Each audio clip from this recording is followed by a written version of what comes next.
Hey guys, it's Michael Niles, and I just wanted to thank you for all the discussions you did with me and just all the participation we had on the discussion boards. It really helps me grow in my studies, and the points you guys made were very helpful to my studies and the papers I had to write. And I hope my points were found useful as well, but thank you all for participating. For my paper, I began with asking the question, how did the people before Christ, in the Old Testament mainly, receive their salvation?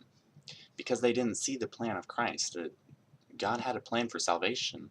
God had promised that back in Genesis, but they didn't see it because they didn't live to see Jesus' death and resurrection. And often I think Christians today are attacked on this subject in that, so if they didn't get it, then were they all sent to hell? I mean, how can that be a just and loving God? But I don't think that's the way it was. I think God did provide a way even before that, because they knew that He had promised a way of redemption, and the way they received their salvation was by faith. This is demonstrated countless times through the forefathers of Israel. And take Abraham, for example. He had faith when God said, go from your home and go to a foreign land. And he did it. He left. He went to a place he didn't know because he believed God was in control. Abraham had faith when God told him to offer up Isaac, who God had promised all his descendants would come through. He said, offer up your son Isaac, and Abraham did it. And the angel told him to stop right before he killed him. But he said, it's by your faith, that's not a quote, but by his faith that God knew he loved him. And through that, he was counted as righteous. Another example could be Noah. I mean, it's the Middle East. Really think it's going to flood out there? Most of his friends probably thought he was a loony. In fact, they did. They all abandoned him. And it was by faith that he obeyed God.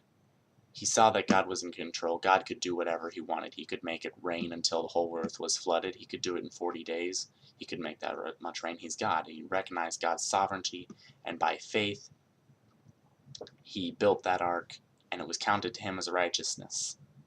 This is how people in the Old Testament gained their salvation. It was by faith. Also in the New Testament, how does faith apply to us today now? Well, I think it's very much similar the same way in that we weren't there 2,000 years ago. Just as Abraham wasn't there 4,000 years before, we aren't there 2,000 years ago. And we have to have faith that God became a man, came to earth as Jesus Christ, lived a perfect life, died, and rose again, conquering death. We have to have faith in that. And that's how we gain our salvation, is Jesus' blood covers us, just as it covered Abraham, and it covered Isaac, and it covered Enoch, because they had faith that God would come to earth, or in some way unveil a plan of salvation. We need to have faith that Jesus Christ did do that. In the Bible it says, if you confess with your mouth and believe in your heart that Jesus Christ is Lord, you will be saved. And that's how faith applies to us today.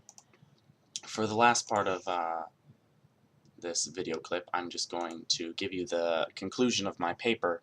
It said, so what can we learn from our fathers? We need to live by faith and not by sight, just as Noah did, going against all men and all that they had to say against him. We have to live by faith and obey God. Just as Abel, we have to live by faith and obey God's pattern. Just as Abraham, we have to live by faith and know that God's got things in control.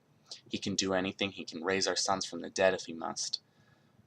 Now faith is the assurance of things hoped for, the conviction of things not seen. So let us live by faith and not by sight.